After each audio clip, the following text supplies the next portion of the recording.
सिकंदरा में चुनावी जनसभा में उपस्थित जमुई जिला के राष्ट्रीय जनता दल के अध्यक्ष जिलाध्यक्ष त्रिवेणी यादव जी, मंच पर उपस्थित एमएलसी राष्ट्रीय जनता दल के कारी सोहेब साहब जी, मंच पे उपस्थित पूर्व विधायक पूर्व मंत्री विजय प्रकाश जी, अजय प्रताप जी, पूर्व विधायक बंटी चौधरी जी, मोहम्मद इरफान जी, बुद्धू राजम साहब जी,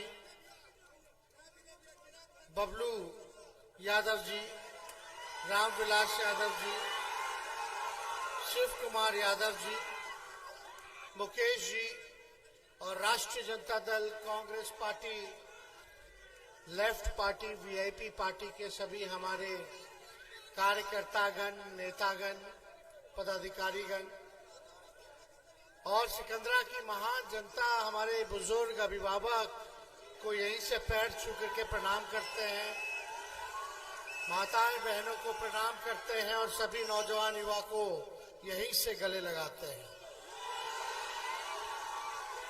देखिए, आज आप लोगों के बीच आए और आप लोग जानते हैं चुनाव होने जा रहा है लोकसभा का, और इस बार महागठबंधन राष्ट्रीय जनता दल से प्रत्याशी जो है लालू जी ने अर्चना रविदास जी के हाथों में लालटेन थमाने का काम किया है, और मुझे पूरा विश्वास है कि सिकंदरा की जनता जो है भारी बहुमत, भारी मतदान लालटेन पर बटन दबा करके अर्चना रविदास जी को जिताएंगी और इंडिया गठबंधन और लालू जी के हाथों को मजबूत आप लोग कीजिएगा।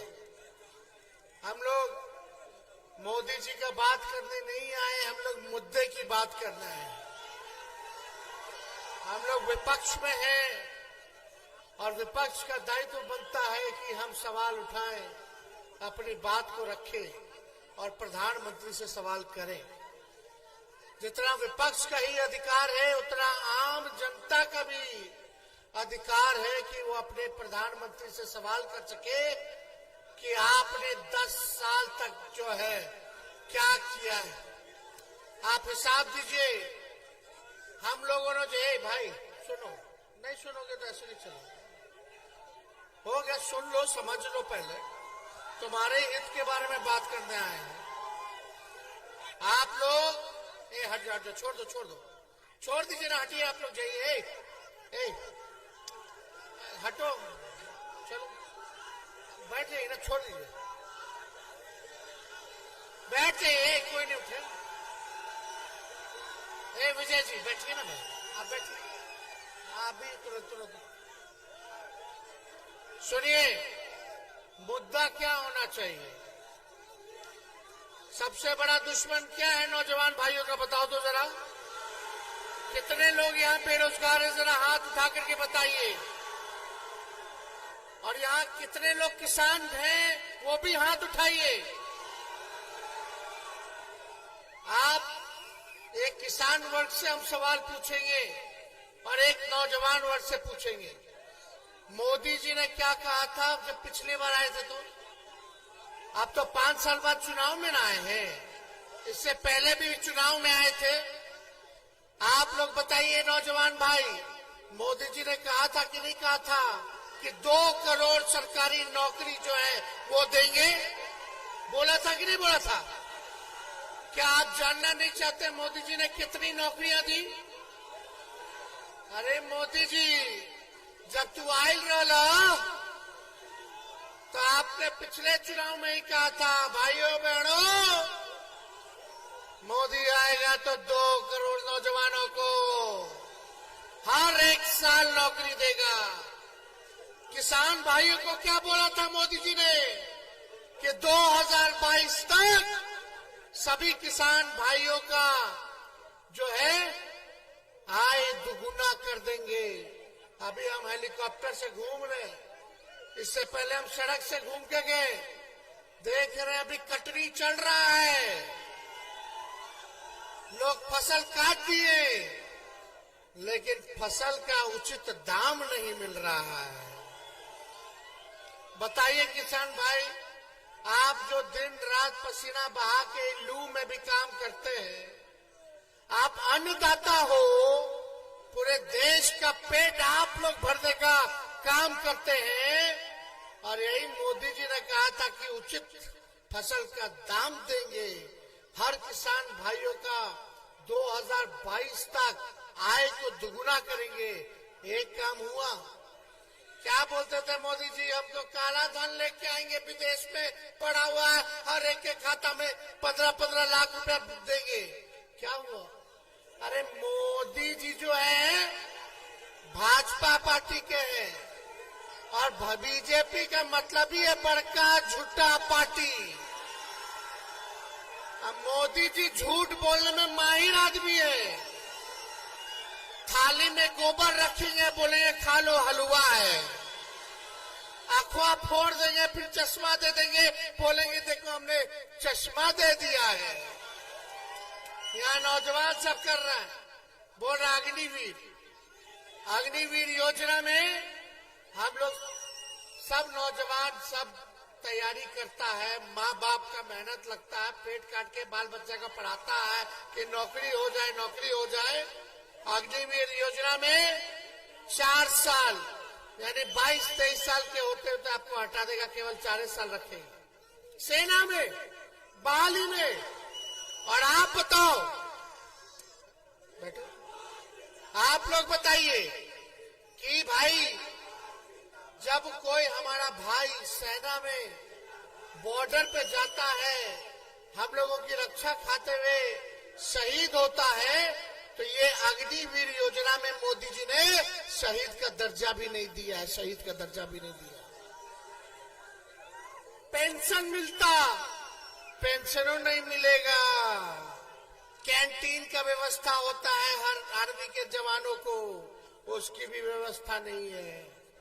आप बताइए कौन सा योजना भाई? और 4 साल के बाद क्या करेगा नौजवान? तो मोदी जी ने जितने वादे किए सब खोखले। अर्चना रविदास जी लोकल कैंडिडेट हैं, और जमुई को प्रधानमंत्री जी ने प्रयोगशाला बना दिया है, खाली बाहरी को टिकट दिए रहे। बताइए बाहरी का लोग को टिकट मिला कि नहीं मिला? मोदी जी हमको बोलते हैं कि परिवारवादी है तेजस्वी, तो चिराग पासवान क्या है भाई? अब चिराग पासवान जी ने अपने जीजा जी को टिकट दे दिया है, और जीजा जी का उनके मेहमान है, लेकिन आप लोग को पता भी है कि उनका घर कहाँ है, कहाँ के रहने वाले हैं। अर्चना रविदास तो लक्ष्मीपुर की है, झाझा में पड़ता है घर, और इस बार पहली बार हम लोगों ने लोकल उम्मीदवार दिया है। 15 साल 20 साल से आप लोग जिता रहे हैं भाजपा को, एनडीए को। राज्य में सरकार है 17 साल उन लोगों की, 10 साल से प्रधानमंत्री है मोदी जी, फिर भी गरीबी नहीं मिटा पाए, तब भी बेरोजगारी नहीं मिटा पाए, तब भी जो है आप देखिएगा किसानों का आय दुगुना नहीं किया, महंगाई कम नहीं की, और हर चीज का महंगा हो गया। सिलेंडर गैस का दाम देख लीजिए, 1200 से 1500 पहुंच गया, लेकिन महंगाई कोई चीज में कमी नहीं है। गरीब के थाली खाली हो रहा है, बाल बच्चा पढ़ लिख के डिग्री लेके नौकरी नहीं मिल रहा। लेकिन जब आपके भाई बेटा को 17 महीना मौका मिला, तो 17 महीने में 5 लाख लोगों को सरकारी नौकरी हमने दिया। उप मुख्यमंत्री रहते हुए अगर हम 17 महीना में 5 लाख लोग को सरकारी नौकरी दे सकते हैं, तो 5 साल अगर हमको मौका दीजिएगा मुख्यमंत्री बना करके, तो कितने लोगों को रोजगार और नौकरी देने का काम करेंगे। लेकिन देश के प्रधानमंत्री जी से पूछो तो लाखों में भी नौकरी नहीं दे पाए, बल्कि जिसका नौकरी था वो भी खत्म हो गया सरकारी, क्योंकि सब कुछ निजीकरण कर दिया गया। हवाई जहाज को बेच दिया, एयरपोर्ट को बेच दिया, रेलवे को बेच दिया, 4 साल का ठेका बहाली कर दिया गया सेना में, BSNL बेच दिया। बताओ, जहां भी नौकरी मिलता था, सबसे ज्यादा नौकरी रेलवे में ना मिलता था, जवाने लोग के ना मिलता था सेना में, खत्म हो गया हर चीज, क्या कीजिएगा आप लोग। मोदी जी ने वादा किया था बिहार को विशेष राज्य का दर्जा देंगे, कोई वादा नहीं पूरा किया। लेकिन आप सब लोगों को हम बताना चाहते हैं, इन लोगों के पास मुद्दा नहीं है, काम नहीं किया। जब तेजस्वी को मौका मिला 17 महीने, तो जितनी आंगनबाड़ी महिला थी, ममता आशा थी, जितने हमारे तालीमी मरकज के लोग थे, टोला सेवक थे, विकास मित्र थे, सबके आय को दुगुना हम लोगों ने किया। हम लोगों ने जाति जनगणना कराने का काम किया और सभी लोगों के आरक्षण को बढ़ाने का काम किया। हम रात रात भर छापा मारते थे अस्पताल में ताकि लोगों का इलाज हो सके, दवा मिल सके। लेकिन भाजपा का एक भी मंत्री को किसी को देखे रात भर घूमते हुए, छापा मारते हुए, देखते हुए। दूधू को उप मुख्यमंत्री बन गया, एक तो हमारे ही यहाँ से गए, लेकिन कोई काम इन लोग नहीं कर रहा। ऊपर से नीचे सब लोग इन्हीं का एनडीए का विधायक है। अरे मांझी जी के पार्टी का विधायक है ना रे भाई, एनडीए में ना। और एमपी उनका है, 3 बार से जीत रहा है लोग, 15 साल से। 17 साल से नीतीश जी अब बीजेपी की सरकार है और 10 साल से भारत में इनकी सरकार है। आप पूछो अपने दिल पे हाथ रखे कि आपके जीवन में क्या परिवर्तन लाया है। इन लोगों ने कौन सा परिवर्तन ले आया? कोई परिवर्तन नहीं लाया। मेरा मानना है कि इस बार चुनाव होगा लोकल के मुद्दे पर, क्षेत्रीय मुद्दे पर। इस बार क्षेत्रीय मुद्दा हावी रहेगा। ये देश का चुनाव है, लेकिन देश जो है गांवों से बनता है, राज्यों से बनता है, जिलाओं से बनता है, प्रखंडों से बनता है। तो जब तक आपके विकास आपके गांव में नहीं होगा, आपके जिला में नहीं होगा, आपके प्रखंड में नहीं होगा, आपके राज्य में नहीं होगा, तब तक देश का विकास संभव नहीं है। तो जरा पूछिएगा, देखिएगा गांव में कौन मोदी जी इतना अच्छा अस्पताल बना दिए क्या? जाके देखिएगा आपके बाल बच्चों के लिए अच्छा स्कूल बना दिए क्या? तेजस्वी था तो 3 महीने में बहाली पूरा करवा के नियुक्ति पत्र दिलवा दिया 5 लाख लोग को। और तेजस्वी के जाते ही पेपर लीक हो गया, बहाली जो निकलना था। अब तक हम रहे होते तो ये लोग बर्बाद कर दिया इतना महीना। सोचो 10 लाख लोगों को सरकारी नौकरी मिल गया होता। लेकिन जब से इनकी चाचा जी पलट गए तो पलट गए। लेकिन हम ये बुजुर्ग हैं, अभिभावक हैं, उनका सम्मान करते हैं, लेकिन जहां रहे वहां स्थिर रहे। एक बार चुन ले, हेने रहे के बाद कि होने जाए के बाद एक ही जगह लेकिन रहे। बताओ 3 साल हुआ, 3.5 साल बिहार सरकार को 20 में ना हुआ था चुनाव। अगला नवंबर में ना चुनाव है, अगला साल। तो 3.5 साल, 3.5 साल में बैठो ना तुम। काले कमांडो क्या कर रहे हो भाई? मानने वाला लोग मानेगा, नहीं मानेगा नहीं मानेगा। आप लोग सोचिए कि हम आप लोगों को बता रहे थे कि नीतीश जी इधर ही रहे या उधर रहे, वो तय कर ले, लेकिन स्थिर रहे। लेकिन 3.5 साल में 3 बार ओथ ले लिए। बताइए, हर साल ओथ ले रहे। इससे क्या बिहार का विकास होगा? क्या आप लोगों का भला होगा? और मोदी जी आते हैं यहाँ, कहते हैं कि मेरा गारंटी बहुत मजबूत है। अरे मोदी जी, जरा हमारे चाचा के गारंटी लेके दिखा दो कि पलटेंगे कि नहीं पलटेंगे। अब मोदी जी का गारंटी तो चाइनीज वाला माल जैसा होता है, 1-2 दिन चलेगा, 1-2 बार इस्तेमाल होगा, खत्म हो जाएगा। अंदर से खोखला। जब तक चुनाव है तब तक मोदी जी का गारंटी रहेगा। जैसे चुनाव खत्म होगा सब कुछ खत्म हो जाएगा। फिर अमित शाह आएंगे, बोलेंगे अरे तो चुनाव में जुमला बोला जाता है। तो हम लोग ज्यादा कुछ नहीं कहेंगे, समय नहीं है। लेकिन सिकंदरा की जनता से हम सब लोगों से अपील करते हैं, भाई जरा सोच और विचार के कीजिएगा। लोकल उम्मीदवार हैं, चिराग पासवान इतने 2 बार से सांसद रहे, एक जमुई में एक अपना पार्टी का दफ्तर भी नहीं खोले, होटल में रहे सारा दिन, जब आना हुआ होटल में फिर निकल दिए। अब अपने जीजा जी को टिकट दिए तो वो भी होटल में। अरे रात में दिक्कत होगा तो कहाँ जाइएगा, किसके पास जाइएगा, केकरा ढूंढिएगा, कोई मिले वाला हो? तब मोदी जी का गारंटी याद आएगा, देखो हम फिर ठगा गए, समझे? अरे मोदी जी आप इतना बोलते हैं परिवारवाद परिवारवाद, तो चिराग जी रामलीला जी के बेटे हैं, उनका भाई चाचा भतीजा सब अब दमादो आ गए हैं राजनीति में। और चिराग जी कहते हैं कि हनुमान है, वहां परिवारवाद मोदी जी को नहीं लौका। हम जीतन राम मांझी उनका बेटा, उनकी समधो सब है, तब ठीक है। जगह जगह बीजेपी ने नवादा से ठाकुर को टिकट दिया है, सीपी ठाकुर जी के बेटे, और औरंगाबाद में भी जो कांग्रेस पार्टी में नेता थे उनका बेटा को टिकट दिया।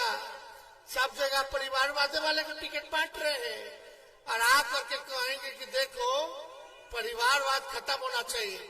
मोदी जी अगर परिवारवाद खत्म होना चाहिए तो आप अपने घर से अपने पार्टी से शुरू करो और एफिडेविट के लिख के दो जनता को कि किसी भी नेता के बेटा को टिकट नहीं देंगे, किसी भी नेता वाला बेटा वाला पार्टी के साथ हम गठजोड़ नहीं करेंगे। काहे हम मांझी जी को चिराग पासवान जी को रखे हैं और जहां जहां भाजपा को टिकट मिल रहा सब परिवार वाले लोग को टिकट मिल रहा। कथनी और करनी में अंतर है, ये झूठ बोलते हैं, इसलिए इन लोगों से सावधान रहना। अभी रामनवमी आएगा, हम लोगों ने कलम बांटा है, कितना परिवार का 5 लाख परिवार को हम लोगों ने उस घर में नौकरी दिया है, खुशी है, खुशहाल है। लेकिन रामनवमी आ रहा है, मोदी जी आएंगे फिर हिंदू मुसलमान की बात करेंगे। हम तो कलम बांटे, वो लोग तलवार बंटवाएंगे। नौजवान को नुकसान नहीं, सबको नुकसान होगा। नफरत की राजनीति होगी, अगर दंगा फसाद होगा तो आपका भाई बेटा जेल जाएगा, फिर कराते रहिए बेल, अब बिना थाना में घूस दिए हुए होता नहीं है कुछ। आप परेशान, आपके माता बाबूजी भाई बहन पत्नी सब परेशान कि जेल चल गया लड़कवा, जेल चल गया, दंगा हुई था, अब घूस मांगेगा पुलिस वाला, आप फिर कोर्ट कचहरी जाइएगा, जिंदगी तबाह हो जाएगा 5 साल। अब मोदी जी फिर देखो नफरत फैला के राज करेंगे और आपको भोगना होगा। और जिसके घर में हमने नौकरी दिया, जो नौजवान का ब्याह नहीं हुआ था ब्याह हो गया, तो आपको कैसा सरकार चाहिए? नौकरी देने वाला कि कलम देने वाला कि तलवार देने वाला? अमन चैन कायम रहेगा, भाईचारा कायम रहेगी, तब हम लोग जो विकास कर सकते हैं। आपस में मिलकर रहिए और अर्चना रविदास जी को भारी मतों से जिताइए। जिताइएगा ना? दोनों हाथ उठा करके सब लोग बताइए, जिताइएगा ना?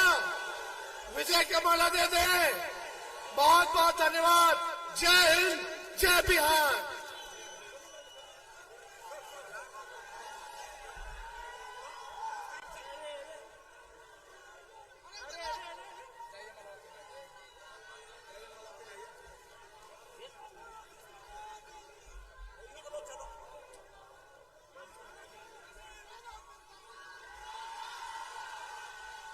सभा की कार्रवाई समाप्त की जाती है।